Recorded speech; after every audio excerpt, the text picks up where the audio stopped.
Lokpravah news 24 तास प्रत्येक घडामोडीवर लोकप्रवाहाची नजर।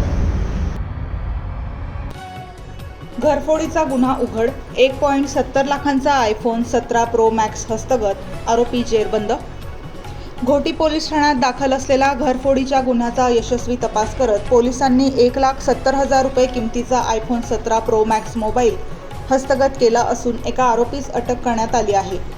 सोनोशी गावाचे रहिवासी रील स्टार तथा शेतकरी गणपत बाळू पेढेकर यांच्या मालकीचा शेंद्री रंगाचा ॲपल कंपनीचा आयफोन 17 प्रो मॅक्स हा 2 मे 2026 रोजी त्यांच्या राहत्या घरातून चोरीला गेला होता।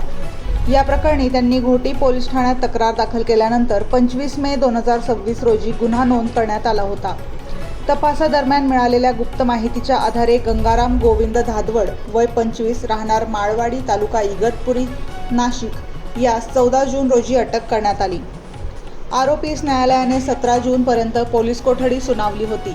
पोलीस कोठडी दरम्यान आरोपीकडे कसून चौकशी केल्यानंतर त्याच्याकडून चोरीस गेलेला 1,70,000 रुपये किमतीचा ॲपल कंपनीचा शेंद्री रंगाचा आयफोन 17 प्रो मॅक्स जप्त करण्यात आला। सदरची कारवाई पोलीस निरीक्षक विजय शिंदे यांच्या मार्गदर्शनाखाली संतोष नागरे, श्रीकांत खैरे, पोलीस शिपाई संदीप दुनबळे, योगेश दंदे आणि प्रभू ठोंबरे यांनी संयुक्तरित्या पार पाडली असून गुन्ह्याचा तपास पोलीस हवालदार भाऊसाहेब राजाराम बिन्नर करत होते।